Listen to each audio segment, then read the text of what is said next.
তো অদ্ভুত কাজ হলো কি, লাশটা বড় মানুষের লাশ না, ছোট্ট মাসুম একটা বাচ্চার লাশ। এক টুকরা দুই টুকরা না, ঐতিহাসিকগণ হাদিসের ব্যাখ্যা গ্রন্থে লিখেছেন প্রায় 12 টুকরা করে খলিফাতুল মুসলিমিন হযরত ওমর রাদিয়াল্লাহু তাআলা আনহুর বাসার সামনে রেখে গিয়েছেন। আমিরুল মুমিনিন খলিফাতুল মুসলিমিন চমকে গেলেন, কার এত বড় দুঃসাহস, কার এত বড় দুঃসাহস! যেই দেশের মধ্যে কোরআনী শাসন চলে, যেই দেশের মধ্যে কোরআনের সংবিধান চলে, কোরআন দিয়ে রাষ্ট্র পরিচালনা হয়, এমন দেশের মধ্যে রাষ্ট্রের প্রেসিডেন্ট খলিফাতুল মুসলিমিন আমিরুল মুমিনিন হযরত ওমরের বারিন্দার সামনে একটা লাশ রেখে যাবে, এত বড় সাহস কার? কি আমল করে? জোরে বলেন না, কি আমল করে? আজকে নেক আমল আমরা তো শুধু মনে করি, এই মাহফিল শোনায় বুঝি নেক আমল।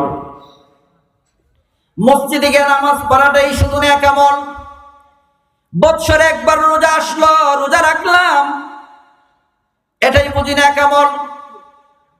দান সদকা করলাম, এটাই বুঝি নেক আমল। আজকে এগুলাকে আমরা শুধু নেক আমল মনে করি, এটাকে আমরা আজকে সীমাবদ্ধ রাখলাম। এই নেক আমলের দোহাই দিয়ে কিন্তু আমরা অনেক কিছু করি। মাশাআল্লাহ, সুবহানাল্লাহ, আলহামদুলিল্লাহ বললেই মুসলমান নেক আমল হয় না। কেন হয় না? আজকালকে ও যুব সমাজ, আপনাদের পায়ের নিচে হাত রেখে বলতেছি, একটু দিলের কান দিয়ে কথাগুলো শোনার চেষ্টা করেন, আমাকে আলোচনাতে যাইতে দেন। আমি জানি না আপনাদের কি কথাগুলো আমি বুঝাইতে পারবো কিনা। সামনে আলোচনাটা আসবে, আপনাদেরকে একটু দৃষ্টান্ত স্বরূপ হেডলাইন কিছু কথা শোনাচ্ছি। আজকে হালালের ভিতরেও আল্লাহর নাম বিক্রি করি, ঈমান আনছি। আচ্ছা বলেন তো দেখি, কেউ যদি বিসমিল্লাহ বলে মদ খায়, মদ কি হালাল না হারাম? চিল্লায় বলেন, মদ কি হালাল না হারাম? মদ খাওয়া হারাম, কিন্তু হারামের শুরুটা দিয়ে যদি বিসমিল্লাহ বলে আল্লাহর নামে আমি মদ খাই, তাই বলে কিন্তু মদ হালাল হবে? কি বলেন? আজকে সমাজের কিছু বাস্তব চিত্র এরূপ। কোন জায়গায় মুসলমান সুবহানাল্লাহ, আলহামদুলিল্লাহ, আল্লাহু আকবার, মাশাআল্লাহ এগুলা লিখবে, এইগুলা বলবে, আমরা মুসলমান বটে, কেমন ইমানদার দেখেন। যদি বলি, একটা যুবককে এখানে দাঁড়ায় বলি, বলেন তো এই জায়গায় সুবহানাল্লাহ বলা যায় কিনা? সে বলবে যায়, বরং যায় না। কেমন? দৃষ্টান্ত স্বরূপ আমি আপনাদেরকে একটা উদাহরণ দেই, কেমন ইমানদার আমরা। আমানু, ঈমান আনয়ন করেছি, কিন্তু বন্ধুর বউ নিয়ে ফেসবুকে একটা ছবি ছাড়ছে। কি ছাড়ছে? বাস্তব কথা বলতেছি। কি ছাড়ছে? একটা ছবি ছাড়ছে। বন্ধু যখন বউয়ের ছবিটা দেখলো, বন্ধুর সাথে আমার wife happy birthday to you আর কি যেন বলে, ছবি ছাড়লো, আর আপনি ওই জায়গার মধ্যে বললেন মাশাআল্লাহ। ও মুসলমান, একটু খেয়াল করার চিন্তা ফিকির করি, আপনার তো এখানে মাশাআল্লাহ বলা উচিত না, এখানে তো নাউজুবিল্লাহ বলা উচিত। কারণ এটার জন্য নিয়ে আল্লাহ বলছে মাশাআল্লাহ বলার জন্য আপনাকে। হালাল হারাম যেই জিনিসগুলা আছে, এই জিনিসগুলা বুঝতে হবে। একটা বন্ধু আপনার গান গাইলো, মনের সুখে একটা গান গাইলো, গান গায়ে যে সে ফেসবুকের মধ্যে লাইভের মধ্যে ছেড়ে দিল, আপনি দিলেন মাশাআল্লাহ, বন্ধু এগিয়ে যাও। চিল্লায় বলেন নাউজুবিল্লাহ। গান গাইলে কি মাশাআল্লাহ বলা যায়? সুবহানাল্লাহ বলা যায়? আল্লাহু আকবার বলা যায়? বলেন যে কেমন ইমানদার আমরা। সামান্যতম একটা ফেসবুক, এই ফেসবুক আজকে ঈমান বিক্রি করে আমাদেরকে খাওয়ায়। কথাগুলো খুব গভীর থেকে বলতেছি, আলোচনাটা শুধু যেইভাবে বলতেছি এইভাবে ধারাবাহিকতা মনে রাখবেন, সামনে আলোচনা বুঝে আসবে ইনশাআল্লাহ। এখন এত তাড়াতাড়ি বুঝে আসবে না। কি বলতেছি একটু দিলের কান দিয়ে কথাগুলো শ্রবণ করার চেষ্টা করেন। কেমন ইমানদার আমরা। সাধারণ তরজমাটা শেষ করে বিস্তারিত বলার চেষ্টা করব। ইল্লাল্লাযীনা আমানু ওয়া আমিলুস সালিহাত ওয়া তাওয়াসাউ বিল হক ওয়া তাওয়াসাউ বিল, আমার সাথে শব্দটা বলেন, ওয়া তাওয়াসাউ বিল হক। হক পথ। কি পথ? আর একটু জোরে বললে খুশি হব। কি পথ? সত্যের পথ। কিসের পথ? আর একটু জোরে বলতে হবে। কিসের পথ? সত্যের পক্ষে থাকা, সত্য পথে থাকা, সত্যের পক্ষে জয়গান গাওয়া, সত্যের স্লোগান দেওয়া সহজ না কঠিন? সহজ। সত্যের স্লোগান দেওয়া, সত্যের পক্ষে অটল থাকা সহজ। হ্যাঁ, সত্য কথা বলেন কারা কারা, একটু হাতটা দেখি।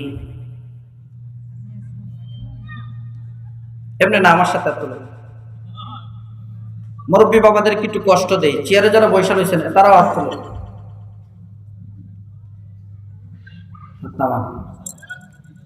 উনি কি ঘুমাইতেছি? সত্যের পক্ষে থাকা, সত্য কথা বলা, সত্য মুখে ধারণ করা সহজ না কঠিন?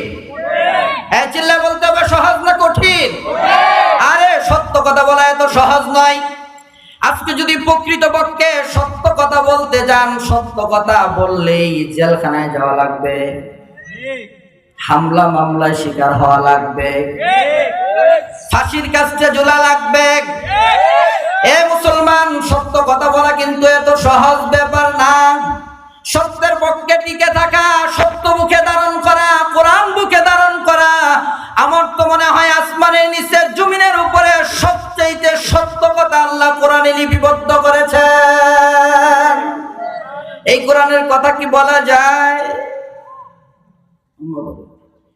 কোরআনের কথা কি সবগুলা খুলে বলা যায়? সুদের কথা বললে সুদ করবে যা।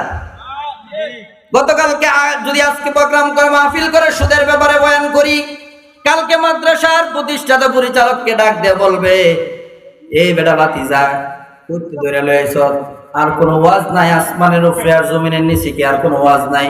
সুদের বিরুদ্ধে তারা কেডা কইছে কথা কইতে? এই কথা কি মোল্লা না আল্লাহ? এটা কি সত্য কথা নয়? আজকে যদি আমি ঘুষের বিরুদ্ধে কথা বলি, সমাজে যারা ঘুষ খায় তাদের জ্বলবে কি জ্বলবে না? সত্য কথা বলা কি এতই সহজ? আজকে যদি পুনকানো ভাবে কোরআনের কথাগুলা, হাদিসের কথাগুলা মুসলমান বলতে যাই, সমাজের মধ্যে এমন কিছু লোক আছে হুজুরদের গলা টিপা ধরার চিন্তা ফিকির করে। দেখেছি গত 16 বছরে বহু দেখেছি। বিশাল কিছু বলতে চাই না, আমি ছোট্ট মানুষ, আমি ক্ষুদ্র বয়সটাতে জেল কেটে দেখছি। সত্য কথা বলার কারণে কি হয় দেখেছি।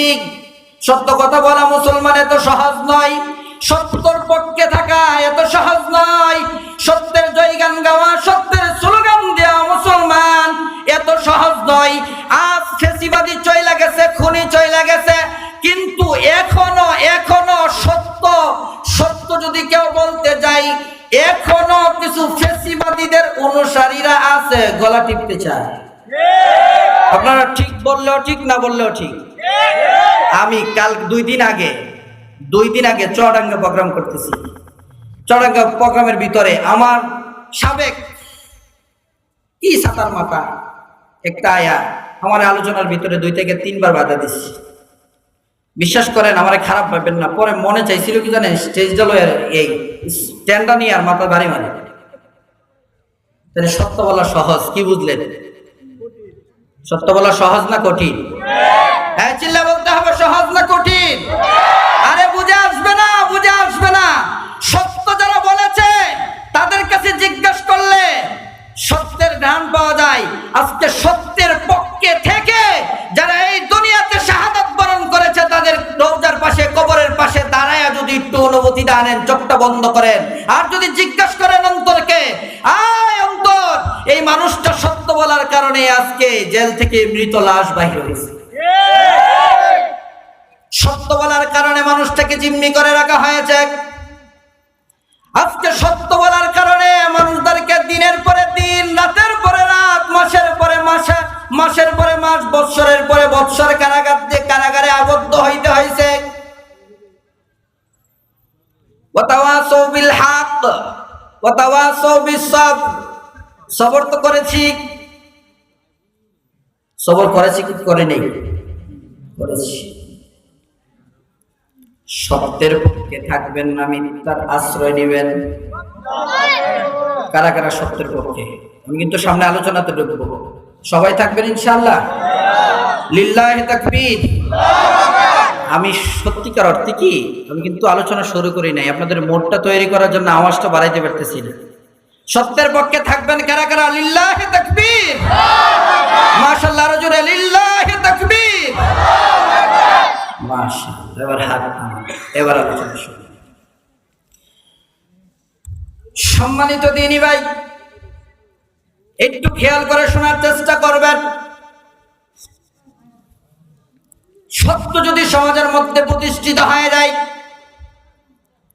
ও মুসলমান, আবারও বলতেছি, দিলের কান দিয়ে কথাগুলো শ্রবণ করার চেষ্টা করেন। সত্য যদি সমাজের মধ্যে প্রতিষ্ঠিত হয়ে যায়, এই সমাজের সুদ থাকবে না বাড়বে?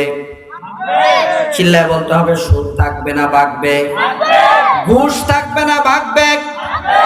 এক ভালো করে বুঝেন, ঘুষ থাকবে না ভাগবে?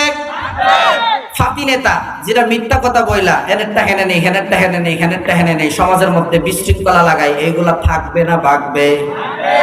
হক যদি, সত্য যদি সমাজে প্রতিষ্ঠিত করতে পারেন, আল্লাহর কসম করে বলি মুসলমান, আল্লাহর কসম করে বলি, আল্লাহর কসম করে বলি, আজকে মানুষ একটা স্লোগান দেয়, সমাজের মধ্যে শান্তি নাই, ঘরে শান্তি নাই, রাষ্ট্রে শান্তি নাই, ব্যবসাতে শান্তি নাই, শান্তি নাই, শান্তি নাই, শান্তি নাইয়ের সাগরের মধ্যে বসবাস করতেছি। ও মুসলমান, আজকে যদি হক পথে থাকতে পারতাম, হকের অনুকূলে থাকতে পারতাম, সত্যকে সত্যের পক্ষে থাকতে পারতাম, স্বয়ং আল্লাহ নিজে ঘোষণা করেছেন, আকাশ থেকে আল্লাহ আমাদের জন্য সুখ প্রেরণ করতেন। সুখ নাই, সুখ নাই। কারণ কেন নাই? সত্য নাই। মিথ্যা দিয়ে সমাজের সয়লাব, মিথ্যা দিয়ে সমাজের সয়লাব। বাচ্চা মিথ্যা কথা বলে, বাচ্চার সাথে বাবা মিথ্যা কথা বলে, স্ত্রী মিথ্যা কথা বলে, স্ত্রী স্বামী মিথ্যা কথা বলে, মা মিথ্যা কথা বলে, মেয়ে মিথ্যা কথা বলে, একের পর এক যত সান্ত্বনা হয় সবগুলা মিথ্যার উপরে সান্ত্বনা। মিথ্যার উপরে সান্ত্বনা দেওয়ার পরে বাচ্চাটা যদি একটু মূর্ছা দেয়, তেরামি করে, দেখছো কত বেয়াদব, কথা শুনে না। আরে আপনি তো মিথ্যা সান্ত্বনাই দিচ্ছেন তাকে। সন্তানদেরকে সত্য শিখানোটা দরকার আছে না নাই? জোরে বলেন, আছে না নাই? সত্য কেমনে শিখাবেন? সন্তান তো কথা শুনবে না। আরেকটা কথা মনে হয়েছে, বলবো? সম্মানিত মা বোনদেরকে দৃষ্টি আকর্ষণ করে বলছি, পর্দার ভিতরে যারা কথাগুলো শুনতেছেন, আপনাদের পায়ের নিচে হাত রেখে বলি, বেয়াদবি মাফ করবেন। সত্য আপনি কেমনে শিখাবেন? বাচ্চাটাকে তো আপনি ছোট থাকতেই মিথ্যার আশ্রয় দিয়ে বড় করতেছেন। মোবাইলের মধ্যে সারাদিন মোবাইল দিয়ে রাখছেন, মোবাইল কি সারাদিন সত্য কথা বলে? কি বলেন? আজকে বাচ্চাদেরকে কার্টুন দেয়, কার্টুনের মধ্যে কি সত্য বলে? যেটা শিখে দিতে বলবো।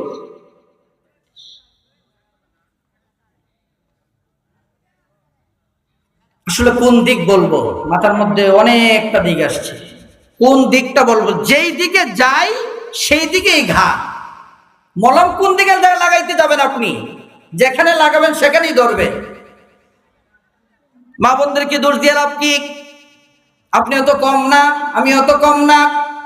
চাকরি করি, ব্যবসা করি, বাণিজ্য করি, ক্ষেত কামারে থাকি, আপনার সন্তান, আপনার সন্তান, আপনার সন্তান সারাদিন বাড়ির মধ্যে রেখে গেলেন।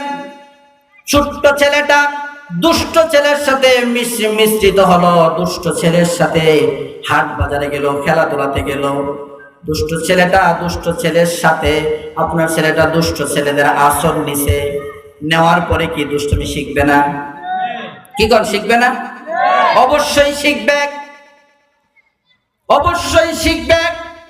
আপনি কেমন বাবা হলেন, কেমন ব্যবসায়ী হলেন, কেমন চাকরিজীবী হলেন, বাচ্চাটাকে আপনি ভালো আশা করেন, কিন্তু সারা দিনের মধ্যে একটা ঘন্টার জন্য আপনি বাচ্চাটার ভালো বন্ধু হতে পারেন নাই। সারাদিন বাজারে ব্যবসা করছেন, সন্ধ্যার সময় গিয়ে বলতে, সকিনার মা কি নামছস? বেলে এটা নামছি। খায়া দপ্পরটা করে ঘুমা। বাচ্চাগুলাকে দেখার সময় নাই। আজকে হুজুরের কাছে দৌড়ায়, হুজুর এক গ্লাস পানি দেন, পরে পানি দেন। বাচ্চা কথা শুনে না। বাচ্চা কথা শুনবে মানে? বাচ্চা তো এইভাবে বড় হয় নাই। মা বিরক্ত হইতে হইতে হইতে হইতে আর হওয়ার বাকি থাকে না, তখন শেষ সময় মোবাইল হাতে ধরায় দেয়, না কার্টুন দিয়ে বইরে থাকে। কথা কি সত্য বললাম না মিথ্যা বললাম? সমাজ কোন দিকে যাচ্ছে যদি সত্য কথা বলি? আল্লাহ রাব্বুল আলামিন এক কথাই বলেন, যদি সত্য বলি দেখেন কথাগুলো যদিও অবচল সর্বশেষ বুঝবেন। আবারও বলতেছি সত্য কথা। আল্লাহ বলেছেন, ওয়াকারনা ফি বুয়ুতিকুন্না ওয়া লা তাবাররাজনা তাবাররুজাল জাহিলিয়াতিল উলা। কথা কার? চিল্লা বলেন না, কথা কার? আল্লাহ বলছেন নারী পর্দায় থাকো, সম্মান বাড়বে, ইজ্জত বাড়বে, মান সম্মান বাড়বে। নারী আজকে কোথায়? এটা তো সত্য কথা। নারী আজকে কোথায়? নারী হাটে, বাজারে, বান্নিতে, মেলায়। যখন আসলাম গাড়ির থেকে নাইমা দেখি বাজারের ভিতরটা ঢোকার মতো কোনো অবস্থা নাই। বাস্তব কথা। বাজারে নারীর জন্য হাঁটা যায় না, মার্কেটে নারীর জন্য মার্কেট করা যায় না। যেখানে যাবেন সেখানে শুধু নারী, যেখানে যাবেন সেখানেই শুধু নারী। আর আজকে কি বলবো, গ্রাম শহর যা কিছু আছে সব জায়গায় একদম নিম্ন শ্রেণী থেকে ধরে একদম আন্তর্জাতিক পর্যায়েও নারী। আপনাদের উত্তরে আওয়াজে বোঝা গেছে হুজুর একটু একটু মিথ্যা। আমাদের সাবেক প্রধানমন্ত্রী, আমার বলাটা ঘৃণা লাগে, আমার ব্যক্তিগতভাবে আপনাদেরকে বলতেছেন, আপনারা শ্রদ্ধা করেন ভালো। বিগত 16 বছর যেই খুনি, যেই ফেসিবাদী শেখ হাসিনা, নাম নিতেও গিয়ে লাগে আমার, যিনি চলে গেছেন তিনি কি অর্ধেক পুরুষ আর অর্ধেক মহিলা? কি কথা বলেন নাকি? তাইলে আল্লাহ তো নিজে বলছেন, ওয়াকারনা ফি বুয়ুতিকুন্না, বাইতুন শব্দের বহুবচন ঘর। আল্লাহ বলছে ঘরে থাকো, সম্মান বাড়বে। তুমি আজকে দেশ পরিচালনা করো। এই কথা বললেই তো অনেকে বলবেন হুজুর হতে বা রাজনীতি শুরু করছেন। আমি এটাই বুঝাইতে চাই, এটা কি হক কথা নয়? এই কথাটা কি মোল্লার না আল্লাহর? এই চিল্লায় বলতে হবে মুসলমান, কথা কি মোল্লার না আল্লাহর? যদি আল্লাহ রাব্বুল আলামিনের বিধিবিধানগুলো পুঙ্খানুপুঙ্খানুভাবে আমরা মেনে নিতে পারতাম, আজকে মা বোনেরা রাস্তাঘাটের মধ্যে দূষিত হতো না। দুঃখজনক হলেও সত্য, দুঃখজনক হলেও সত্য মুসলমান, আমি আপনাদেরকে যেই কথাটা বুঝাইতে চাই, গতকালকে এর আগের দিন পত্রিকায় দেখলাম 6 বছরের একটা বাচ্চা প্রেগন্যান্সি। নাউজুবিল্লাহ, তাকবারের দিয়ে কয়ে 6 বছরের বাচ্চা গর্ভবতী। দর্শন কি আকাশ থেকে ফেরেশতা এসে করছে? ও মুসলমান, দুঃখ পরিতাপের সহিত বলতে চাই, গত কয়েকদিন আগে, আবার মাস একখানের আগে দেখলাম চট্টগ্রামের এক পাগড়ি, একটা পাগল রাস্তার ভিক্ষুক ভিক্ষা করে। পাগল, জামা কাপড় ভালো না, পোশাক আশাক ভালো না, কিন্তু সাংবাদিকরা তাকে জিজ্ঞাসা করলো আপনার পেটটা উঁচু কেন? এই পাগল উত্তর দিল, কিছু জানোয়ার এসে আমার উপরে অ্যাটাক করছে। নাউজুবিল্লাহ, জোরে বলেন। এগুলা কি সত্য কথা নয়? সত্যের পক্ষে আপনি কেমনে থাকবেন? আজকে যদি বলি নারী সংসদে যাওয়া যাবে না, এই বিধানটা কি মোল্লার না আল্লাহর? আপনি তো কালকে বলবেন হুজুর রাজনীতি করে গেছেন। আমি বলতেছি কোরআনের আয়াত, স্টেজে উলামা ইকরাম আছে, হুজুর মিথ্যা বলতেছি? আল্লাহ নিজে বলছেন ঘরে থাকো, সম্মান বাড়বে, ইজ্জত বাড়বে।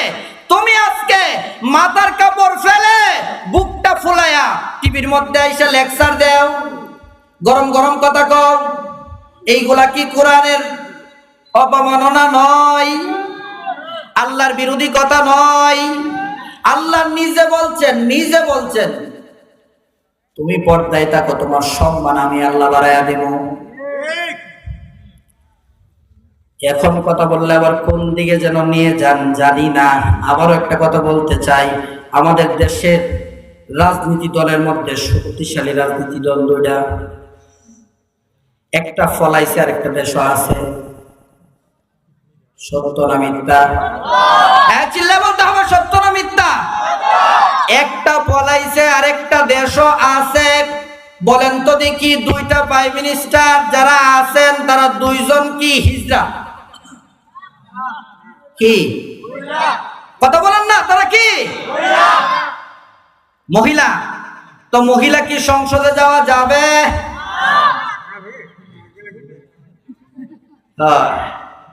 আচ্ছা, রাইট কথা বলছি, ধন্যবাদ। নালি গেল কেমনি? তারা তো যায় নাই, আমরা পিছন দিক দিয়া তাদেরকে ধাক্কাইতে ধাক্কাইতে ধাক্কাইতে ধাক্কাইতে চেয়ারে বসাইছি। সমস্ত দোষ আমাদের, সমস্ত দোষ আমাদের।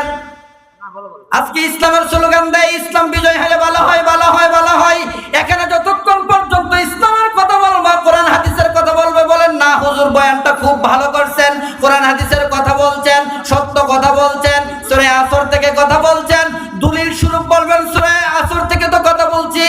যদি বলে এই সূরা আসর কত নম্বর সূরা? কোরআন শরীফের 1 নম্বর 103 নম্বর সূরা। আয়াত আছে কয়টা? যে আয়াত আছে 3টা, শব্দ আছে কয়টা? 73টা। সব দলিল আপনি দিতে পারবেন সকালবেলা। যদি আগামীকালকে বলি নারী নেতৃত্ব করতেছেন, নারী নেতৃত্ব হারাম, বাদ দেন, আপনি বলবেন হুজুর খায় কোনো কাম নাই। আজকে ইসলাম কেমনে স্বপ্ন দেখেন? কিছু ভুল ধারণা আছে আমাদের। কষ্ট হইতেছে? আমি কিছু মনে আবেগের কথা বলতে চাই।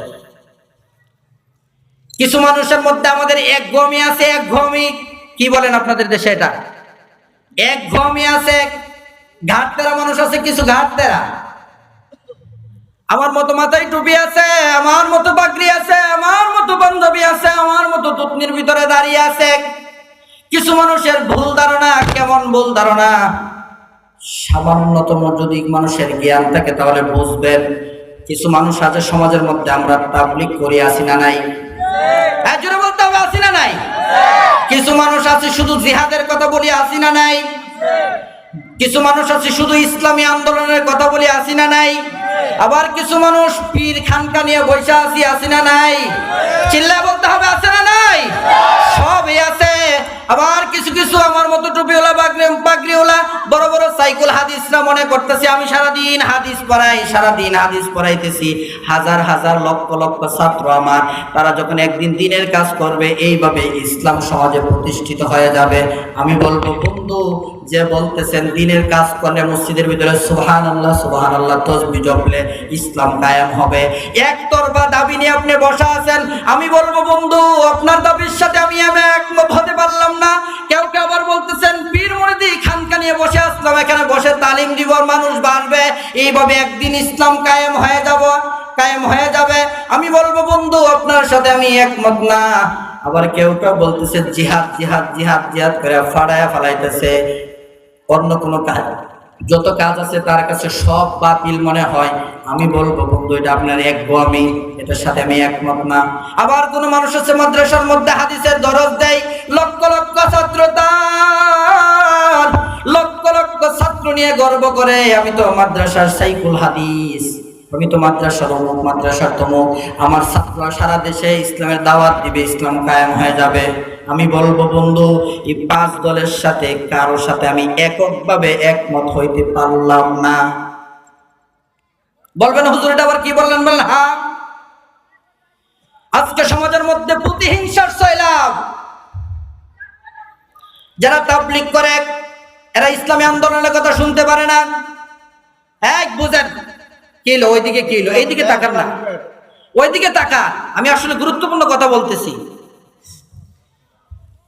যারা মাদ্রাসায় হাদিস পড়ায় তারা বলে রাখ, এটার মধ্যে এই দল, এই দল, এই দল, এই দল, এই দল, কত কোন দল। তাবলীগের দরকার আছে না নাই? চিল্লা বলতে হবে, আছে না নাই? ইসলামী আন্দোলনের দরকার আছে না নাই? হক্কানি পীর মুরিদির দরকার আছে না নাই? হ্যাঁ, কত বুঝে বললেন, হক্কানি পীর মুরিদির দরকার আছে না নাই? আজকে সমাজের মধ্যে কি হক্কানি পীর বেশি না পীর পূজারি পীর বেশি?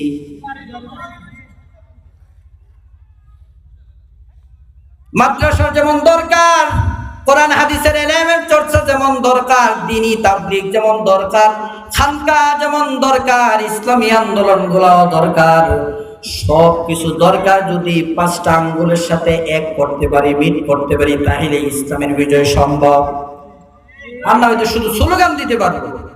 যাই হোক, এটা আমার আলাদা বিষয়। যেই কথা আপনাদেরকে আমি বুঝাইতে চাইছিলাম, সত্য যদি সমাজের মধ্যে প্রতিষ্ঠিত হয়, লাভ কি, ফায়দা কি? একটা উদাহরণ দেই।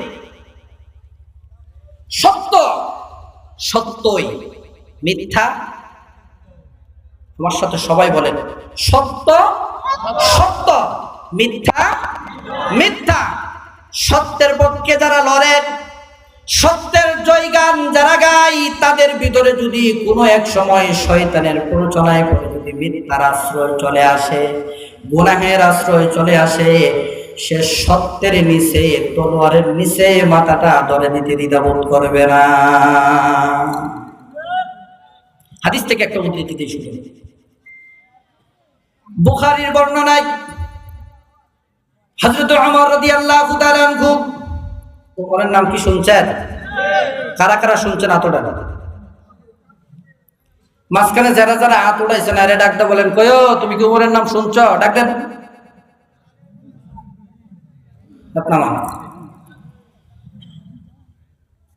আল্লাহর নবী বিশ্বনবী মুহাম্মদুর রাসূলুল্লাহ সাল্লাল্লাহু আলাইহি ওয়াসাল্লামের জলিলুল কদর একজন সাহাবী, জান্নাতের সার্টিফিকেট প্রাপ্ত একজন সাহাবী, খলিফাতুল মুসলিমিন হযরত ওমর রাদিয়াল্লাহু তাআলা আনহু সত্য কোরআনী আইন সমাজের মধ্যে প্রতিষ্ঠিত করার কারণে, কোরআন দিয়ে বিচার করার কারণে, দেখেন কি বুঝাইতে চাই, সত্য কাকে বলে। আমিরুল মুমিনিন খলিফাতুল মুসলিমিন যখন রাষ্ট্রের প্রেসিডেন্ট, কিসের প্রেসিডেন্ট? জোরে বলেন, কিসের প্রেসিডেন্ট? আপনি আমার মতো বাংলাদেশের মধ্যে ছোট্ট রাষ্ট্র না, ঐতিহাসিকগণ লেখেন অর্ধ পৃথিবীর শাসন করতেছিলেন খলিফাতুল মুসলিমিন ওমর। জোরে কোন আল্লাহু আকবার। এত বড় একজন শাসক, আমিরুল মুমিনিন খলিফাতুল মুসলিমিন হযরত ওমর রাদিয়াল্লাহু তাআলা আনহু ফজরের নামাজ পড়লেন। ফজরের নামাজ পড়ার পরে যখন বাড়ির মধ্যে ঢুকলেন, ঘরের মধ্যে ঢুকলেন, ঘরের মধ্যে ঢোকার পরই দেখতেছে তার ঘরের দরজার সামনে বারিন্দার মধ্যে একটা লাশ পড়ে আছে। কি পড়ে আছে? তো অদ্ভুত কাজ হলো কি, লাশটা বড় মানুষের লাশ না, ছোট্ট মাসুম একটা বাচ্চার লাশ। এক টুকরা দুই টুকরা না। ঐতিহাসিকগণ তাফসীরের আলোকে, হাদিসের ব্যাখ্যা গ্রন্থে লিখেছেন, প্রায় 12 টুকরা করে খলিফাতুল মুসলিমিন হযরত ওমর রাদিয়াল্লাহু তাআলা আনহুর বাসার সামনে রেখে গিয়েছেন। আমিরুল মুমিনিন খলিফাতুল মুসলিমিন চমকে গেলেন। কার এত বড় দুঃসাহস, কার এত বড় দুঃসাহস! যেই দেশের মধ্যে কোরআনী শাসন চলে, যেই দেশের মধ্যে কোরআনের সংবিধান চলে, কোরআন দিয়ে রাষ্ট্র পরিচালনা হয়, এমন দেশের মধ্যে রাষ্ট্রের প্রেসিডেন্ট খলিফাতুল মুসলিমিন আমিরুল মুমিনিন হযরত ওমরের বারিন্দার সামনে একটা লাশ রেখে যাবে, এত বড় সাহস কার? বিষয়টা সহজ না কঠিন? অত্যন্ত কঠিন। গোয়েন্দা বাহিনী লাগিয়ে দিলেন। আমিরুল মুমিনিন খলিফাতুল মুসলিমিন পেরেশানি করতেছেন। কে এত বড় জঘন্যতম কাজ করছে? আবার ছোট্ট মাসুম বাচ্চা। এই বাচ্চার তো কোনো দোষ থাকতে পারে না। বাচ্চা তো সত্য কথা বলতে পারবে না, মিথ্যা কথাও বলতে পারবে না, বাচ্চা কথাই তো বলতে পারবে না। এমন একটা ব্যক্তির লাশ আমার চোখের সামনে, তাও আমার বাড়ির সামনে। গোয়েন্দা বিভাগ ফিট করে দিলেন। গোয়েন্দারা তন্ন করে একদিন না, 2 দিন না, 3 দিন পর্যন্ত গোয়েন্দারা যখন খোঁজাখুঁজি করতে লাগলো, ওই দিক দিয়ে আল্লাহর পয়গম্বরের সাহাবী আমিরুল মুমিনিন খলিফাতুল মুসলিমিন হযরত ওমর রাদিয়াল্লাহু তাআলা আনহু পেরেশানি, খাবার দাবার নাই, পানি খান না, একবারে ছেড়ে দিলেন। কাতর হয়ে বললেন, কাল কিয়ামতের ময়দানে যদি আল্লাহ তাআলা আমাকে জিজ্ঞাসা করে, এ আমিরুল মুমিনিন খলিফাতুল মুসলিমিন, তুই ছিলি একজন রাখাল, ওই রাখাল থেকে উঠায়া আমি আল্লাহ রাব্বুল আলামিন সত্য প্রতিষ্ঠিত করার জন্য কোরআনী আইন তোর হাতে তুলে দিয়েছিলাম। এই কোরআনী আইন থাকার পরেও তোর বাসার সামনে, তোমার বাসার সামনে একটা মৃতদেহ পড়ে থাকবে, এটার কোনো খোঁজ খবর তুমি পাবে না।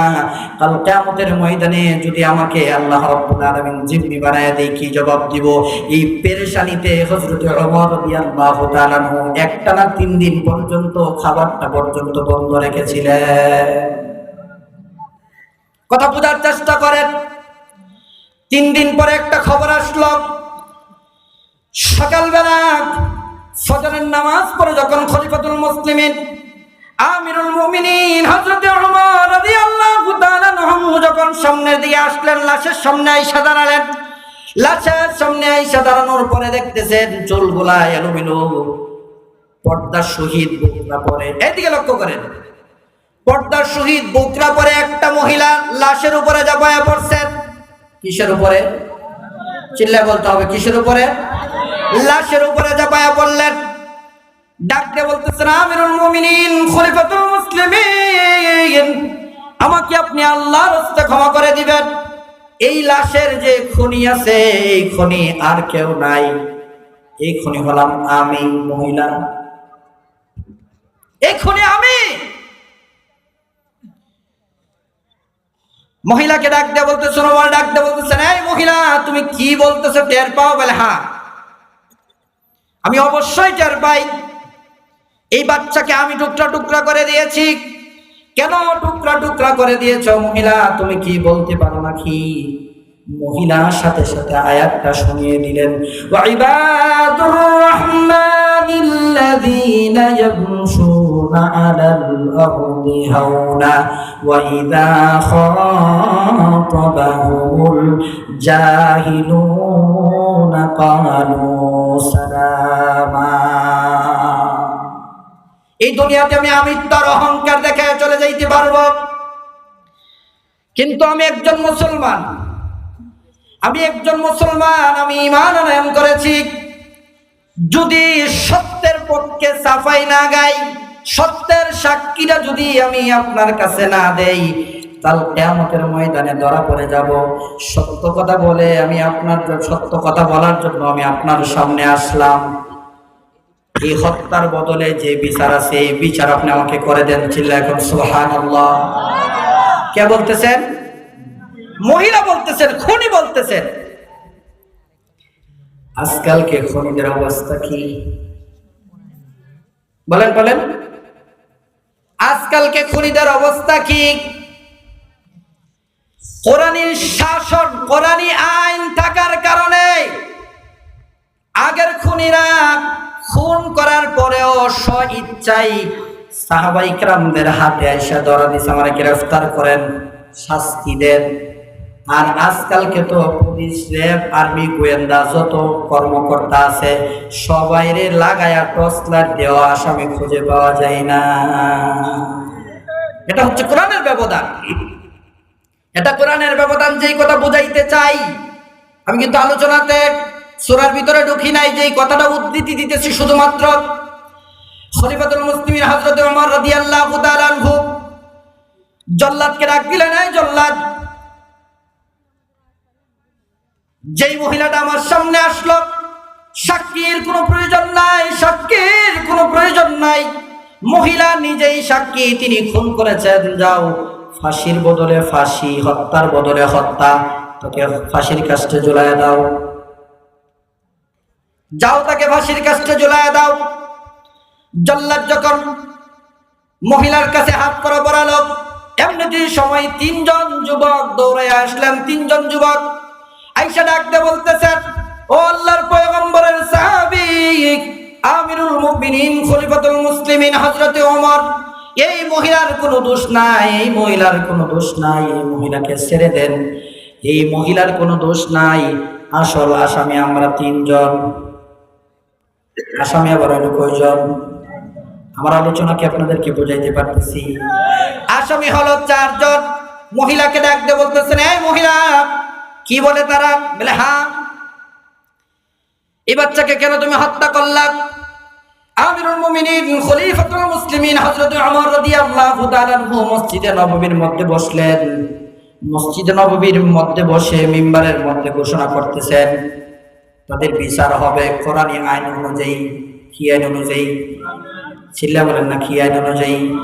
কোরআনী আইন হবে, কোরআনী আইন অনুযায়ী বিচার হবে, সত্যের বিচার হবে। মহিলাকে ডাক দিলেন, তুমি তাকে হত্যা করলে কেন? আমিরুল মুমিনিন, এই জন্য আমি তাকে হত্যা করেছি। আমি অত্যন্ত গরিব মানুষ, আমি আমার বাবাকে নিয়ে জংলায় থাকতাম। জংলাতেই যা রিজিকে থাকতো তাই খাইতাম। মাঝে মাঝে গাছের পাতা লতা যেগুলো আছে এইগুলাকে পেরে পেরে একটা ইটের উপরে পাথরের উপর রেখে শেষে শেষে রস বাহির করে খাইতাম, জীবন বাঁচাইতাম। ঠিক ওই সময় যেই তিনজন যুবক আপনার সামনে উপস্থিত, এই তিনজন যুবক তারা আমাকে একা পেয়ে তারা দর্শন করেছে। আর আমাকে দর্শন করেছে, আমার অনিচ্ছাতে দর্শন করেছে। দর্শন করার ফলে এই যে সামনে মৃতদেহ আপনার সামনে যেটা পড়ে আছে, এটা আমার গর্বে আসছে। কি করা যায় চিন্তা করে দেখলাম, আল্লাহর নবী বিশ্ব নবী মুহাম্মদুর রাসূলুল্লাহ সাল্লাল্লাহু আলাইহি ওয়াসাল্লাম তার জবান থেকে আমি শুনেছি, পেটের মধ্যে যদি অবৈধভাবে কোনো সন্তান জন্মগ্রহণ করে সে নাকি জারুর সন্তান হয়। আমি তো ইচ্ছা করে, আমি তো বিবাহ বসি নাই তাদের কাছে, আর আমাকে জোর করে দর্শন করেছে। জোর করে দর্শন করার পরে আমার পেটের মধ্যে বাচ্চা আসলো। চিন্তা করে দেখলাম, বাচ্চাটা যখন প্রসব করলাম, আমি বাচ্চা যখন ভূমিষ্ঠ করলাম, হঠাৎ করে আমার কোরআন শরীফের একটা আয়াত আমার মনে পড়ে গেল। কি মনে পড়ে গেল? আল্লাহর নবী বিশ্ব নবী মুহাম্মদুর রাসূলুল্লাহ সাল্লাল্লাহু আলাইহি ওয়াসাল্লাম কোন এক প্রান্তে ঐতিহাসিক মাঠে ওই কথাটা আমাদেরকে শুনিয়েছিলেন। এই যুগে এখন থেকে নিয়ে রাসূলের যুগ থেকে নিয়ে কিয়ামতের আগ পর্যন্ত কিছু দুনিয়ার বুকে কিছু লালায়িত মানুষ, কিছু মৃত্যুক মানুষ আমাকে নিয়ে, রাসূল নিজের দিকে হাত তুলে বলতেছেন, আমাকে নিয়ে কোরআনকে নিয়ে কথা বলবে, তারা নিঃসন্দেহ তারা থাকবে যারুর সন্তান। যারুর সন্তান থাকবে। চিন্তা ফিকির করে দেখলাম, আমি একজন মুসলমান, আমি মুসলমান হিসাবে আমি এক আল্লাহকে বিশ্বাস করলাম, আপনি মুহাম্মদুর রাসূলুল্লাহ সাল্লাল্লাহু আলাইহি ওয়াসাল্লামের উপর ঈমান আনয়ন করলাম। আমার সংবিধান হচ্ছে আল কোরআন। এই কোরআনের বিরুদ্ধে সন্তানটা, যারুর সন্তানটা বড় হয়ে রাসূলের বিরুদ্ধে, কোরআনের বিরুদ্ধে কথা বলবে, এটা মা হয়ে আমি চেয়ে চেয়ে দেখবো, এটা আমি কোনোদিন বরদাস্ত করতে পারবো না। যেরকম আল্লাহু আকবার।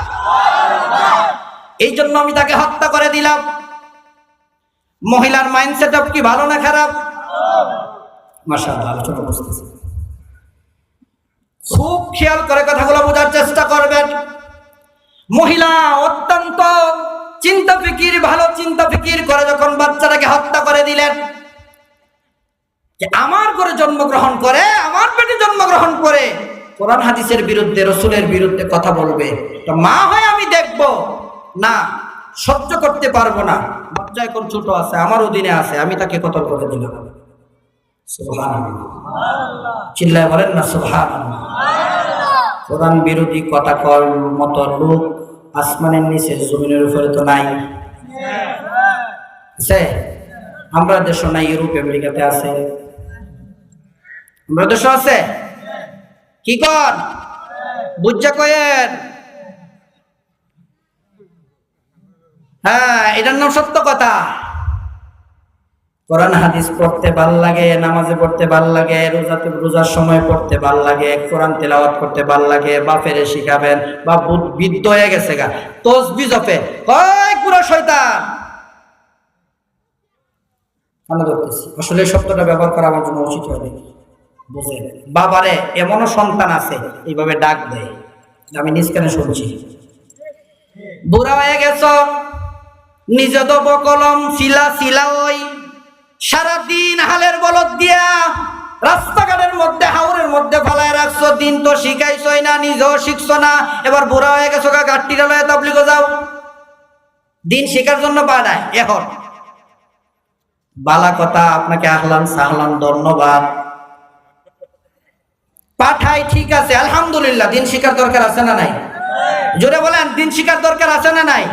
তাবলিগে যাওয়ার দরকার আছে না নাই? যাবেন। গেলে কি হয় জানেন? আমি একটা জিনিস অনুভূতি করতে পারছি, তাবলিগে গেলে আমি তো অহংকার দূর হয়। কারণ আপনি সমাজের নেতা, আপনি সমাজের চেয়ারম্যান, এসপি, ওসি, আইসি, যা কিছু আছে তাই সবকিছু হন আপনি, এমপি, মন্ত্রী, তাতে কোনো আসে যায় না। তাবলিগে গেলে অন্তত পক্ষে নিজের গাড়িটা নিজের কাঁধে উঠবে, আমিত্বতা দূর হয়। যাবেন, ভালো কাজ। যে কথা আপনাদেরকে আমি বুঝাইতে চাই, দিন শিকার জন্য তাকে বৃদ্ধ বয়সেও পাঠাই, এটা কোরআনের প্রতি ভালোবাসা, মহব্বত ছিল জানায় আপনাকে পাঠাবেন। কিন্তু যেই কথা মুসলমান আমি আপনাদেরকে বুঝাইতে চাই, যেই কথা বুঝাইতে চাই ভালো করে বুঝুন। ওই মানুষটাকে যদি বলেন কোরআনকে ভালোবাসো, বলে বাসি, নামাজে কোরআন পড়া যাবে এই জন্য ভালোবাসি, এই লোকটা আবার ফাতি নেতা সমাজের। রমজান মাসে কোরআন তেলাওয়াত করতে করা যাবে কিনা, বলে হ্যাঁ। হুজুরের কাছে গেলে, হুজুর আমি তো কোরআন পড়তে জানি না, সূরা ফাতিহা জানেন তো, কুল আল্লাহ জানেন তো, বলে জানি। এটা সারা মাস পড়তে থাকেন। কথা বুঝছেন আমি কোন জায়গা থেকে কথা বলতেছি, ঢুকানোর চেষ্টা করেন, মাঝখানে অনেক কথা রয়ে গেছে। কোরআনের প্রতি আগ্রহ দেখাচ্ছেন আপনি, ভালো কথা, আপনাকে সিলুট দেয়। কোরআন শিকার জন্য আপনি বলতেছেন সব কোরআন পড়বেন, নামাজে পড়বেন, সারা মাস পড়বেন, মসজিদের মধ্যে কোরআন পড়তে পড়তে পড়তে পড়তে শহীদ হয়ে যাবেন। যদি কালকে সকালবেলা বিজ্ঞ 60 বছর 70 বছর তকবীরুল্লাহ শহীদ নামাজ আদায় করে, কিন্তু লোকটা নেতাগিরিও করে, কি করে? জোরে কন্যা কি করে? এই যে লোকটা নেতাগিরি করে, এই লোকটা মাঝে মাঝে বিচার করার সময় কিছু মাল মশলা খায়। আপনি যদি কপালে ঘা হয়ে গেছে লোকটারে বলেন, আপনি তো এত বছর ধরে নামাজ পড়েন, আল্লাহ তো নিষেধ করছেন ঘুষ খাওয়ার জন্য, আমরা শুনছি তোর ফতুয়া, কারণ কোরআন মানতে পারবেন না। যখন কোরআন মানাতে যাবেন তখনই সমস্যায় পড়বেন। সত্য বললাম না মিথ্যা বললাম? কোরআন মানা খুব কঠিন, খুব কঠিন। কেমন? নামাজের মধ্যে দাঁড়াইলাম, আলোচনা একটু অন্যদিকে যাচ্ছি, বলে যায় না, বোঝানোর জন্য বলতেছি। নামাজের মধ্যে দাঁড়াচ্ছি, আল্লাহু আকবার, আলহামদুলিল্লাহি রাব্বিল আলামিন, আর রহমানির রহিম, মালিকি ইয়াউমিদ্দিন, ইয়াকা না'বুদু ওয়া ইয়াকা নাস্তাঈন। হুজুর খুব ভালো করছেন, ভালো করছেন, আপনার আওয়াজটা খুব সুন্দর, কণ্ঠটা খুব সুন্দর, ইমাম সাহেব সব ঠিক আছে। বললেন এর মধ্যে কি পড়ছি আপনি কি জানেন নাকি? বলে কি পড়ছেন বলেন তো দেখি। যে আলহামদুলিল্লাহি রাব্বিল আলামিন, প্রশংসা একজনের হবে, তার নাম চিল্লা বলেন মুসলমান, তার নাম আলহামদুলিল্লাহি রাব্বিল আলামিন, আর রহমানির রহিম, তিনি রহমান তিনি রহিম, মালিক ইয়াউমিদ্দিন। বলেন তো উচ্চ আওয়াজে সমস্ত কিছুর মালিক কে? চিল্লা বললে খুশি হবো। বলেন তো সমস্ত কিছুর মালিক কে? আপনার মালিক কে? আমার মালিক কে? আসমানের মালিক কে? জমিনের মালিক কে? হায়াতের মালিক কে? মরণের মালিক কে? এই যে নদী ডায়ন্দা গেছে, এটার মালিক মনে আমরা প্রেসিডেন্ট, কি কয়? কথা বুঝে কইতেছেন তো? সমস্ত কিছুর মালিক স্বীকার করলেন। দেখেন আমি কথাটা আবার আমার দিকে লক্ষ্য করে, আলহামদুলিল্লাহি রাব্বিল আলামিন, সমস্ত প্রশংসা আল্লাহর, আর রহমানির রহিম, যিনি রহমান যিনি রহিম তিনি আল্লাহ, মালিক ইয়াউমিদ্দিন, সবকিছুর মালিক। এবার পেশটা লাগে কই, মালিক ইয়াউমিদ্দিন, ইয়াকা না'বুদু ওয়া ইয়াকা নাস্তাঈন, তোমার ইবাদত করি, তোমার কাছে সাহায্য চাই। আল্লাহু আকবার। এই জায়গাটা ইশা বেশ লাগে কেমনে? ইবাদত করি কার? বুঝতে বলতেছেন? দেখেন লইরেন না কিন্তু, বললি দিয়েন না। ইবাদত করি কার? চিল্লা বলেন, ইবাদত করি কার? যদি একটা কম্বল আয়ে, কম্বল কম্বল সরকারি কম্বল, নিজের কম্বল আয়ে কি আয়ে 10 কেজি চাল আয়ে, চেয়ারম্যান হাম্বু জাম্বু খেতা সমাজের পাতি নেতা আতি নেতা সাথী নেতা যত নেতা আছে সমস্ত নেতার কাছে গিয়া জিম্মি হয়ে আইডেন্টি কার্ডটা লয়া ভিক্ষুকের মতো দাঁড়ায় থাকে, দেও না আমার একটা নাম্বার না খায় মরমু। ঠিক বললাম না? বলবো হ্যাঁ, জোরে বলতে হবে না? ঠিক না ঠিক? আপনি ভিক্ষুকের মতো দাঁড়ায় আছেন কেন? আপনারা বললেন ইয়াকা না'বুদু ওয়া ইয়াকা নাস্তাঈন, আপনি রাতের বেলা সিজদা দিলেন, সকাল বেলা ভিক্ষুকের মতো মাখলুকাতের কাছে গিয়ে কেন হাত পাতলেন আপনি? লজ্জা হলো না আপনার? আপনি তো এটা বললেন না। আপনার ঘরে অভাব হয়েছে, এখানে তো আমার মনে হয় 10 জন লোক না 5 জন লোক হাত উঠাইতে পারবেন না। অভাবগ্রস্তের ভিতরে আছেন, 50,000 1 লাখ টাকার প্রয়োজন। রাতের বেলা পেরেশানিতে ঘুম হয় নাই, দিনের বেলা সারাদিন পেরেশানির মধ্যে ছিলেন, রাতের বেলা কি এখনো যদি বলি 5 জন লোক হাত উঠাইতে মনে হয় পারবেন? আমি পারবো না। সারাদিন পেরেশানি করছেন, 50,000 টাকা কই থেকে আনবেন? না হলে কিন্তু মান সম্মান থাকবে না।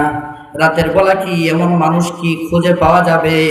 অন্ধকার রজনীতে এই কনকন শীতের মধ্যে উজু করে যখন নামাজের মধ্যে দাঁড়ায় আল্লাহ তাআলার কাছে সাহায্য চাইছে, আল্লাহ তোমার ইবাদত করতেছি, তোমার কাছে সাহায্য চাই, আগামীকালকে 50,000 টাকা আমার ব্যবস্থা করে দিও। এমন মানুষ কয়জন আছেন? আত্মটা এমন মানুষ কয়জন আছেন আল্লাহ তাআলার কাছে শুধু চান, দুনিয়া কারোর কাছে মাথা নত করেন না? এমন মানুষ কয়জন আছেন? আরে এটাই তো আমি বুঝাইতে যাচ্ছি আপনাদেরকে। ইবাদত করবেন একজনের, সাহায্য চাবেন কি আরেকজনের কাছে।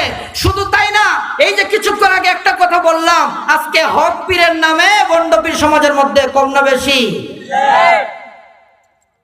এটা তো আলাদা সাবজেক্ট। সবকিছু ইয়াকা না'বুদু ওয়া ইয়াকা নাস্তাঈন, নামাজে দাঁড়ায় সাক্ষ্য দিতেছেন সমস্ত কিছুর মালিক আল্লাহ। আল্লাহ তোমার কাছে সাহায্য চাই। যখন কোনো বাজার জমজমাট আর মেলার মধ্যে জমজমাট হয়ে যায়, গিয়া মাজার মধ্যে সেজদা দিয়া বাজান আমার একটা সন্তান আছে না নাই? চিল্লা বলেন আছে না নাই? আরে বাস্তব প্র্যাকটিক্যাল কথা। আমি যখন ব্রাহ্মণবাড়িয়া মাদ্রাসায় পড়ি, আমার একটা বন্ধু ছিল সাইফুল, একটু বিটলা সাইজের, কষ্ট হইব কথাটা বললে? 1 মিনিট কথাটা বোঝার, বাস্তব ইতিহাস বোঝানোর জন্য বলতেছি। সে কি করলো, একদিন বলল দোষ চল না খরমপতি একটু ঘুরাই, ছাত্র জীবন তো মনটা একটু চাঙ্গা, ঠিক আছে চল। গেলাম, গিয়ে দেখি একটা লোক পরনে কিচ্ছু নাই, কিচ্ছু নাই, একবারে জয় বাংলা। এটা বললাম অনেক কষ্ট নেন গা, কিছু করার নেই, আমার আর দাওয়াত দিয়ে না, আমারও দরকার নেই, যেই কষ্ট হয়েছে রাস্তা দিয়ে আয়, এত নাকি উন্নত করছে, রাস্তা দিয়ে আইছি, গাড়ি একবারে এমনে যায় এমনে যায় এমনে যায়, খালি উন্নয়ন উন্নয়ন উন্নয়ন উন্নয়ন, এত শখ নেই রোজ করার কথা বোঝেন।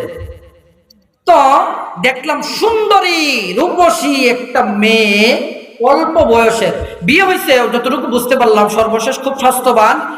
এই যে লোকটা উলঙ্গ বৈশা আছে, এই লোকটারে গিয়ে 500 টাকার চকচকে একটা নোট ধরায় দিছে। সুবহানাল্লাহ, নাউজুবিল্লাহ। মানুষটা দিছে বালা কথা, হে খাইব দিয়া লাল কাপড় দিয়ে একটা গাছের পেছায় রাখছে। তো এটার মধ্যে গিয়ে ঠিক মতো দৌড়ছে, দইরা উপরে দিকে ছায়া কর, বাবা আমার একটা সন্তান দেও। নাউজুবিল্লাহ কইতেন না? কিসের মধ্যে জড়ায় ধরছে? তো এই কথাটা বেশি এবার খারাপ হয়ে যাগা, একটা কোন যেতে কইতেছে কি, আমার বন্ধুরা যেটা বিটলা এটা কইতেছে দোষ দেখছো কি, আমার মাথাতে এটা নাই, দেখছো এই বিটি সারা দুনিয়ার মধ্যে জাগাইতো ফেট লাগাইতো, জাগা পাইছে না, গাছের লগে ফেট লাগাইছে। নাউজুবিল্লাহ কর। আপনি নামাজের মধ্যে বললেন কি, ইয়াকা না'বুদু ওয়া ইয়াকা নাস্তাঈন, সন্তান দেওয়ার মালিক কে? চিল্লায় বলতে হবে মুসলমান, সন্তান দেওয়ার মালিক কে? আল্লাহর কাছে সাহায্য চাই। আজকে সমাজের মধ্যে সয়লাভ, শিরকের সয়লাভ, এদিকে যেতে চাই না, যে কথা আপনাকে বুঝাইতে চাচ্ছিলাম আমি। সত্যের পক্ষে থাকা, কোরআনের পক্ষে থাকা, রাসূল সাল্লাল্লাহু আলাইহি ওয়াসাল্লামের হক সমাজের মধ্যে প্রতিষ্ঠিত করা খুব কঠিন কাজ, খুব কঠিন কাজ। বৃদ্ধ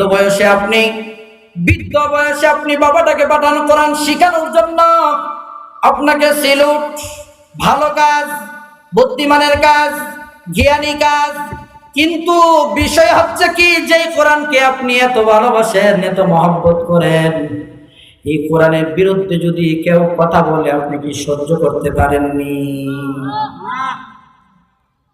যারা না কইছেন না তারা হেরোলেন ধরছে। একটু হাতটা উড়ান তো, আশেপাশে যারা আছে একটু লাড়া দেন, লাড়া দেন, হাতটা উপরে উঠান, কষ্ট নিয়েন না। হাতটা মুট করেন তো দেখি, দুইটা হাত। ভাই মুরব্বীরা কষ্ট নিয়েন না, আমি কষ্ট দেওয়া আপনাদেরকে মাকসাদ না, আলোচনাটা বোঝানো মাকসাদ, সজাগ রাখা মাকসাদ। হাত নামায়েন না কিন্তু। লিল্লাহি তাকবীর, লিল্লাহি তাকবীর। আওয়াজটা মুসলমানদের মতো হয় নাই, চিল্লা বলতে হবে লিল্লাহি তাকবীর। আলোচনা বুঝতেছে?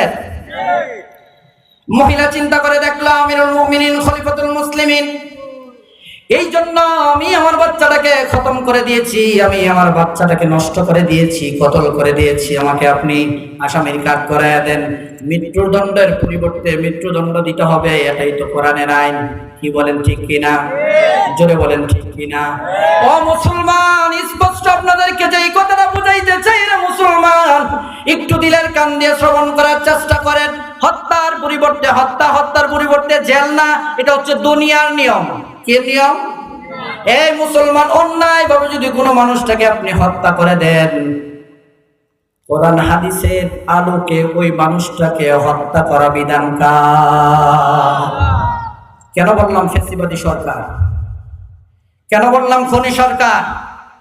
এই খনি সরকার 16টা বছরে সত্য কথা বলার কারণে যে সমস্ত মানুষদেরকে ফাঁসির কাস্টে ঝুলিয়েছে, হাজার হাজার শত শত উলামায়ে কিরামদেরকে কারাগারে বন্দী রেখে এইভাবে ফাঁসির কাস্টে ঝুলিয়ে তাদেরকে হত্যা করেছে, আমরা তার বিচার চাই।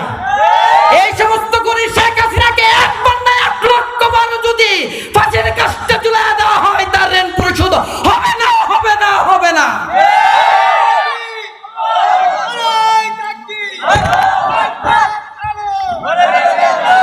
যে কথা বলতে চাই মুসলমান, একটু ভালো করে শুনেন। আপনি বলবেন শেখ হাসিনাকে হত্যা করছে, আমি বলবো 100 বার। নেতা কি হত্যা করেনি? নেতা হত্যা করায়, এটা সত্য কথা, এটা হক কথা। আজকে আমরা দেখেছি পত্র পত্রিকায়, উলামায়ে কেরাম দেখেছি বিনা দোষে, এই পত্র পত্রিকাতে ইতিহাস তাকায়া দেখেন, পত্র পত্রিকার একটা মানুষকে 12 বছর, 1 যুগ 12 বছর পরে কারাগার থেকে মুক্তি দেওয়া হলো। সর্বশেষ জজসাব কি বললো? তার কোনো দোষই নাই, কোনো মামলাই নাই। এই মানুষটাকে আপনি কোন অপরাধে 12টা বছর এইভাবে জেলখানার মধ্যে শাস্তি দিয়েছে? বান্দার হক আল্লাহ তাআলা ক্ষমা করবে না। এক মুসলমান একটু ভালো করে বোঝার চেষ্টা করবেন। আল্লাহ তাআলা যদি কিয়ামতের ময়দানে ডাকতে বলেন, এই শেখ হাসিনা নামের খুনি, শেখ হাসিনা নামের খুনি, কোন স্ত্রী যদি কাল কিয়ামতের ময়দানে ডাকতে বলে, আমি খুনির বিরুদ্ধে অভিযোগ দায়ের করলাম, বলে কি এই খুনি আমার বৈধ স্বামীটাকে, আমার সত্যবাদী স্বামীটাকে আমার বিছানা থেকে 12 বছর আলাদা করে দিয়েছে, শেখ হাসিনা তুমি জবাব দিবা কি? তোমার কাছে জবাব নাই। রাজনীতি করতেছি না, রাজনীতি করতেছি না, আমি কোনো দলের লোক না। যদি খালেদা জিয়ার ব্যাপারে, খালেদা জিয়ার নেতৃত্বেও যদি কোনোটা হয়, এটাও সমান অপরাধী। আমি হুজুরের নেতৃত্বেও যদি হয়, আমিও সমান অপরাধী, কোনো সন্দেহ নাই। কথা কি বুঝাইতে চাই একটু ভালো করে খেয়াল করার চেষ্টা করেন। যে কথা বলতেছিলাম মুসলমান, হযরত ওমর রাদিয়াল্লাহু তাআলা আনহু মহিলাটার দিকে তাকায়া 2টা চোখ দিয়ে পানি ছেড়ে দিলেন। মহিলাকে ডাক দিয়ে বলতেছেন, এই মহিলা, 3 দিন যাবত আমি খানা পিনা ছেড়ে দিয়েছি, আমি একজন রাষ্ট্রের প্রেসিডেন্ট হয়ে, তুমি 3 দিন পর্যন্ত কোথায় লুকায়া ছিলা বলতে পারবা কি? লুকায়া থাকতে পারলা না কেন? লুকায়া গেছিলা তো গেছিলা, যদি হারায়া যাইতা তাহলে আজকে মৃত্যুদণ্ড থেকে তুমি বেঁচে যাইতা। এই মহিলা এবার চোখের পানি ছেড়ে ডাক দিয়ে বলতেছেন, খলিফাতুল মুসলিমিন আমিরুল মুমিনিন, আজকে যদি আপনার কাঠগড়া থেকে আমি বেঁচে যাই, কাল কিয়ামতের ময়দানে তো আল্লাহ আমাকে ছাড়বেন না। এই জন্য চিন্তা ফিকির করলাম, আখিরাতের পরকালের আযাবের চাইতে এখনের আযাব ভোগ করে নেওয়া ভালো। আপনি আমার ফাঁসি দিয়ে দেন। খলিফাতুল মুসলিমিন হযরত ওমর রাদিয়াল্লাহু তাআলা আনহুর পরের ধাপ হলো তিনজন আসামি গেল। তিনজন আসামি যখন সামনে উপস্থিত হলো, তিনজন আসামি উপস্থিত হওয়ার পরে তাদেরকে ডাক দিয়ে বলতেছেন, তোমরা তো ইচ্ছা করলে পলায়া থাকতে পারতা। আমি কোন কথা বুঝাইতেছি, আল্লাহর রাস্তে বলি কথা বোঝার চেষ্টা করো। ডাক দিয়ে বলতেছেন, তোমরাও তো পলায়া থাকার চেষ্টা করতে পারতা, পালাও নাই কেন? তারা আবার আরেকটা আয়াত শোনায়া দিল, আমাদেরকে পালায়া থাকতে দেয় নাই আপনার কোরআন। আল্লাহু আকবার, হ্যাঁ চিল্লা বলেন আল্লাহু আকবার। কোরআনী আইন যদি দেশের মধ্যে থাকে, পালানোর কোনো সুযোগ, এই অপরাধী পালানোর কোনো সুযোগ, তাহলে কোরআনী আইন দরকার আছে না নাই? কারা কারা কোরআনী আইন চাই? একটু দুইটা হাত উঁচু করে দেখায় আল্লাহরে। আল কোরআনের আলো, চিল্লা বলুন আল কোরআনের আলো। আপনাদের স্লোগানের একটু উল্টা যাই, এখন আর সংসদে জালো আর ঘরে ঘরে জালো, এটা পরে আগে অন্তরে জানেন। কষ্ট পাইতেছে? আগে অন্তরে জ্বালেন। ঘরের স্লোগান বহু দিছেন, ঘরের স্লোগান দিয়ে ঘরে ঘরে জ্বালার কথা, আর আজকে আপনার ঘরের মধ্যে আপনার মেয়েটা নষ্টমি করে বেড়াচ্ছে। আপনার মেয়েটা নষ্টমি করে বেড়াচ্ছে, শুধু তাই না, আপনি ঘরে ঘরে জ্বালো কোরআন মাহফিল থেকে স্লোগান দিয়ে গেলেন। আগামীকালকে আপনার স্ত্রী কি করে, যদি ঘরে জ্বালেন, আপনার স্ত্রীটা আগামীকালকে কি করে কলিমপুর বাজারে আসবে বাজার করতে?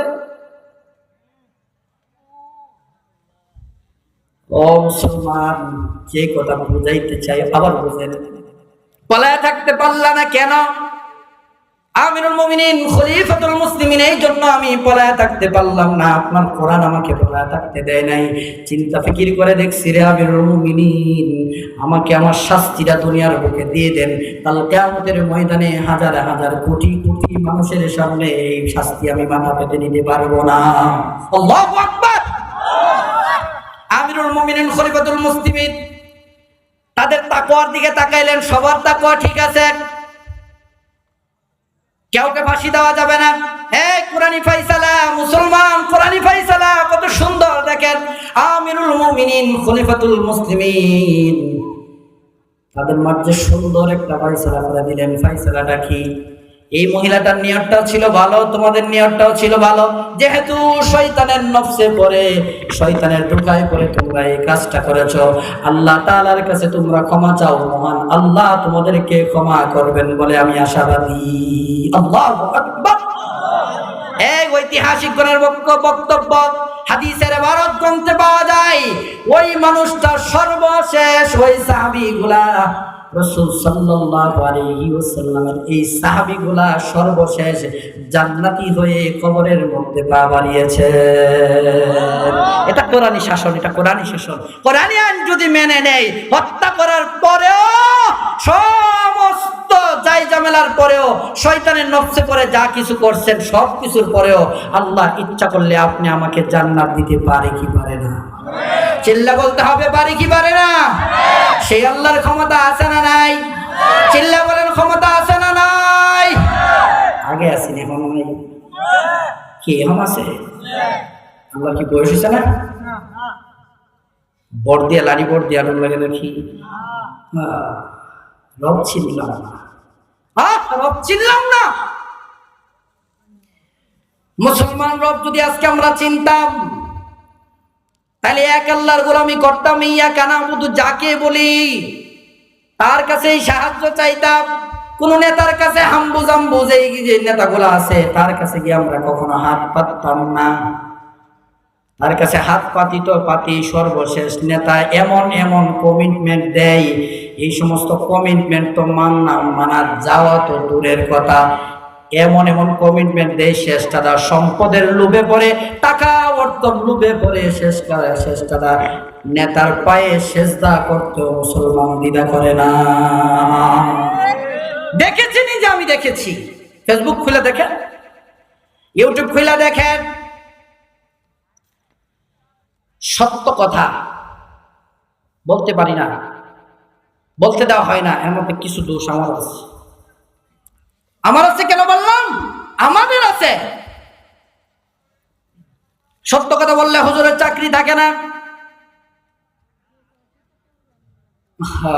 আরেকটা উদ্ধৃতি দিতেই হয়।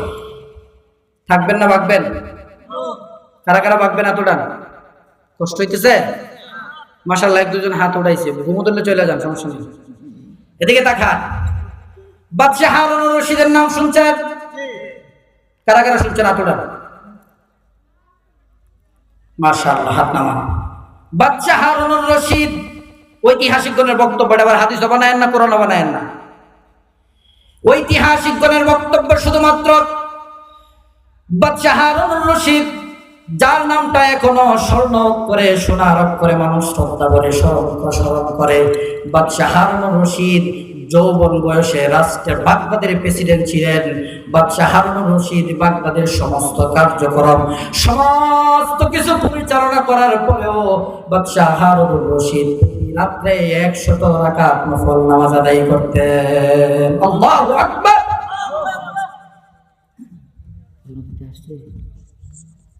বাদশাহ হারুন রশিদ, 5 মিনিট আলোচনা ছেড়ে দিচ্ছি। বাদশাহ হারুন রশিদ তার জমানায় বাদশাহ হারুন রশিদ একদিন ঘর থেকে বের হলেন গভীর রজনীতে। যখন বাদশাহ হারুন রশিদ পল্লাপাড়া মহল্লায় রাস্তা দিয়ে হাঁটতেছেন, হঠাৎ করে একটা ঘর থেকে গুনগুন গুনগুন শব্দটা, একটা কান্নার আওয়াজ ভেসে আসছে। কথাটা বলে শেষ করুন। বাদশাহ হারুন রশিদ কান্নার আওয়াজ শুনে ঘরের যে ভেড়া আছে, ঘরের বেড়ার কাছে গিয়ে কানের মধ্যে কানটা লাগালেন। দেখতে একটা মহিলা মানুষের কান্নার আওয়াজ। গভীর রজনীতে তাহাজ্জুদের সময় এই মহিলাটা দোয়া করতেছে, না আল্লাহ, আমি তোমার কাছে বিশেষ করে 3টা আবদার করতে চাই। কয়টা? 3টা আবদার। 5 মিনিটে শেষ করব। 3টা আবদার করতে চাই। আবদারটা কি? আয় আল্লাহ, আমি তোমার কাছে প্রথমত আবদার করতে চাই, যে আবদারটা হচ্ছে আমার যে রাজ্য আছে, বাগদাদের যে প্রেসিডেন্ট আছে হারুন রশিদের নাবালেক একটা বাচ্চা আছে। আয় আল্লাহ, তোমার কাছে আমি দোয়া করি, নাবালেক বাচ্চাটা যে আছে এটা তুমি অল্প দিনের মধ্যেই তোমার কাছে উঠায় নাও। কি আশ্চর্য না? বাগদাদের প্রেসিডেন্ট বাদশাহ হারুন নিজ কানে শুনতেছেন তার ছেলে উঠায় নেওয়ার জন্য, তার ছেলে যেন মৃত্যুবরণ করে এই দোয়া করতেছে মহিলা। বাদশাহ আশ্চর্য হয়ে বললেন, কে রে এই মহিলা, এত বড় সাহস? মহিলা আবার দ্বিতীয়বার ডাক দিয়ে বলতেছেন, হায় আল্লাহ, তোমার কাছে সাহায্য চাই, তোমার কাছে কাকুতি মিনতি করতেছি। আমার 2 নম্বর আরজ হচ্ছে, অত্র এলাকাতে যতগুলা মুয়াজ্জিন আছে, প্রত্যেকটা মুয়াজ্জিন যেন এক একটা ওয়াক্তে একটা আযান দিয়ে মুয়াজ্জিনটা যেন মৃত্যুবরণ করে। 3 নম্বর হচ্ছে কি? 3 নম্বরে করে যদি লক্ষ্য করেন, 3 নম্বর হচ্ছে, আয় আল্লাহ, তোমার কাছে 3য় নম্বর যে দোয়াটা, এই এলাকার মধ্যে, অত্র এলাকার মধ্যে, বাগদাদ এলাকার মধ্যে যতগুলো ইমাম সাহেব আছে, প্রত্যেকটা ইমাম সাহেবের হায়াত তুমি বৃদ্ধি করে দাও। বাদশাহ আশ্চর্য হয়ে বললেন। সকালবেলা গোয়েন্দা বিভাগ পাঠালেন। রাত্রে 12টা-1টার সময় গুনগুন করে একটা মহিলা আওয়াজ শুনতে পেরেছিলাম। মহিলাটাকে ধরে আমার সামনে, আমার দরজার সামনে হাজির করো। বাদশাহ হারুন রশিদের সামনে গিয়ে হাজির হয়ে গেল। বাদশাহ হারুন ডাক দিয়ে বলতেছেন, মা, তুমি কি আজকে গভীর রজনীতে 3টা দোয়া করছো? বলে হ্যাঁ করেছি। কেন করেছো? বলে এই জন্য করেছি। আপনি কি শুনতে চান? বলে হ্যাঁ শুনতে চাই। তোমার তো সাহস কম না, তুমি কি জানো নাকি কার বিরুদ্ধে তুমি দোয়া করেছো? বলে হ্যাঁ অবশ্যই জানি। আপনার সন্তান ছোট্ট যে একটা নাবালেক বাচ্চা আছে, বাচ্চাটা আছে, বাচ্চার বিরুদ্ধে আমি কথা বলছি। বাচ্চাটাকে যেন আপনার কাছ থেকে নিয়ে যাই। মা, আমার বাচ্চা কি তোমার সাথে কোনো ধরনের বেয়াদবি করছে কিনা? বলে না, করে নাই। বেয়াদবি করে নাই, কেন তুমি দোয়া করলা? 2 নম্বর দোয়া করতে শুনলাম প্রতি ওয়াক্তে যেন একজন করে মুয়াজ্জিন মারা যায়। কারণ কি? বললে এটারও কারণ আছে। 3 নম্বর হচ্ছে প্রতিটা মসজিদের ইমাম সাহেবের হায়াত যেন বৃদ্ধি হয়ে যায়। কারণ কি? বলে এটারও কারণ আছে। সবচেয়ে আশ্চর্যজনক বিষয় হলো আমি রাত্রে তাহাজ্জুদের পরে এই দোয়াগুলো করেছিলাম। তাহাজ্জুদের সময় কে কারা আপনার কানের মধ্যে এগুলো সবগুলো কথাগুলো পৌঁছিয়ে দিয়েছে? বাচ্চা হারুন ডাক দিয়ে বলতেছেন, কেউ পৌঁছায় নাই, কোনো সাক্ষীর প্রয়োজন নাই, আমি নিজেই সাক্ষী, নিজেই সাক্ষী, নিজেই সাক্ষী, আমি নিজ কানে শুনেছি। এবার বলো না দেখি প্রথম শর্তটা।